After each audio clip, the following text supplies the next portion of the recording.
Welcome to the Shonen Drone Channel. こんにちは。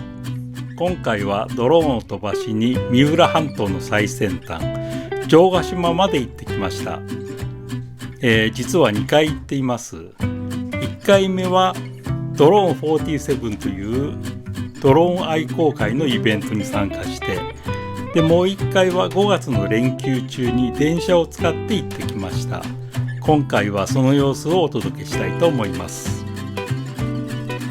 チャンネル登録、いいねボタンよろしくお願いします。城ヶ島へ行くには品川駅から京急線三崎口行きに乗ります。そして終点三崎口で降りたら出口前にあるバスターミナル2番から京急バスに乗り城ヶ島に向かいます。5月の連休中という日本で最も混み合う日でしたけれども、なんとかバスに乗り込むことができました。城ヶ島大橋を渡っていよいよ島に入っていきます。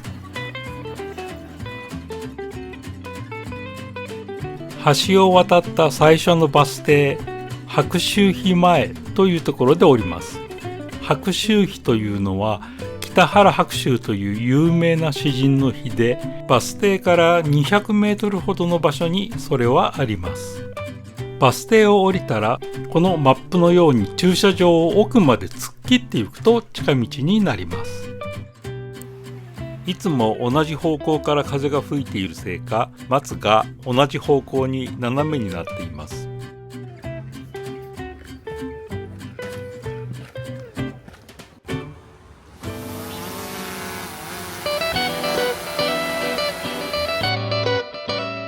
彼方に千葉県房総半島館山が見えています。房総半島までの距離は約17キロあります。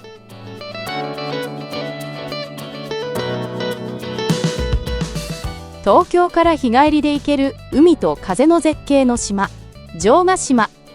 都心からわずか90分、神奈川県の南端、三浦半島の先に浮かぶ城ヶ島は自然と絶景の宝庫です。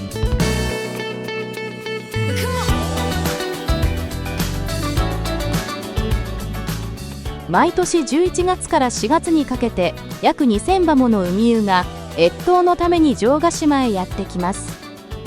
のんびりと日光浴をする姿を海湯展望台から眺めることができます。5月の連休に訪れた時にはもう海湯は帰ってしまって一羽もいませんでした。城ヶ島には2つの灯台があります。島の西側にある日本最古級1870年建造の城ヶ島灯台、そしてもう一つは今ご覧になっている東側の断崖に立つ粟崎灯台です。恋する灯台とも呼ばれるロマンチックなスポットでウェディングフォトの撮影が頻繁に行われています。この日も5組ほどのカップルが撮影をしていました。ここは釣りスポットとしても有名です。岩場に多数の釣り人がいました。飛んでいるうちに白い丸いペイントを見つけました。映像的に面白いのでくるくるサークルを描いてみたんですけれども、AI に聞いてみてもこれが何なのか全く分かりません。もしご存知の方がいらしたらコメントで教えてください。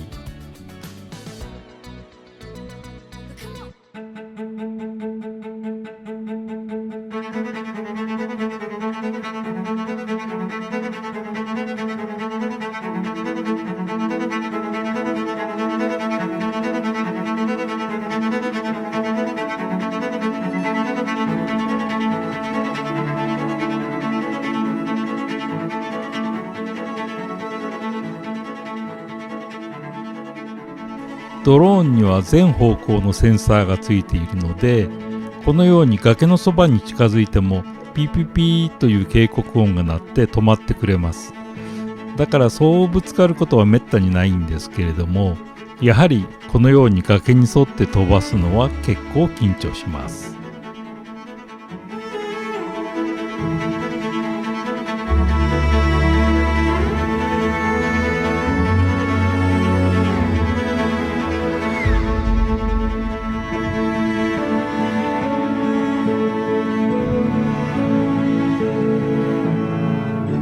城ヶ島から橋を渡ると、そこにはマグロと港の町、三崎があります。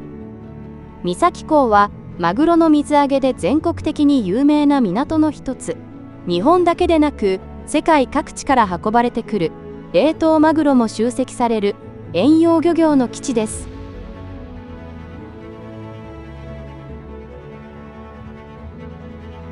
城ヶ島の南に位置するこの地域は左岸と泥岩の5層、いわゆるタービダイトから構成されています。この地層は葉山層群と呼ばれ、三浦半島南部に広く分布する代表的な堆積岩です。地層は南東から北西にかけて急な角度で傾いており、縞模様のような断面が地表にくっきりと現れているのが特徴です。三崎港周辺にはマグロ料理の専門店、加工場、市場などが集まっています。城ヶ島の自然に触れた後は、この港町で食事を楽しむのはいかがでしょうか。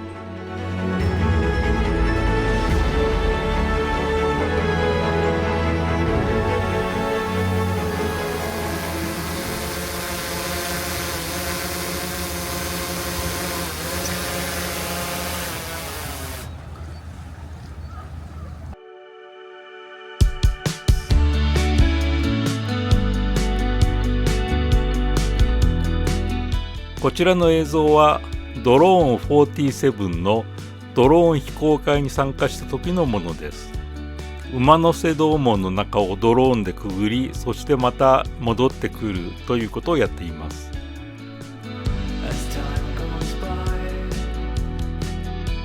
この上の部分もう崩れそうですよね。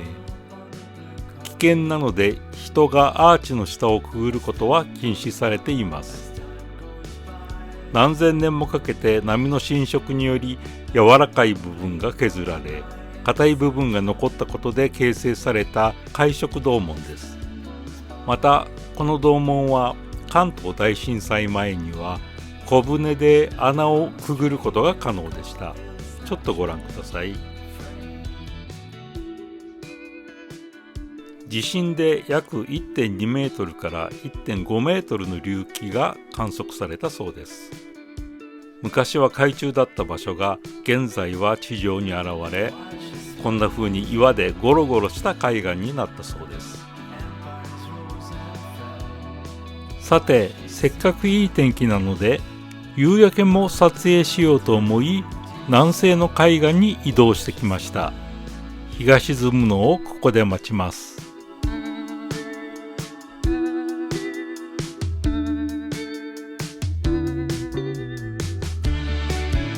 さあ、本日最後のフライトです。太陽に向かってまっすぐ飛んでみることにしました。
さて、次回は徳島県鳴門大橋をお届けします。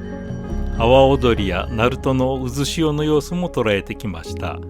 お楽しみに。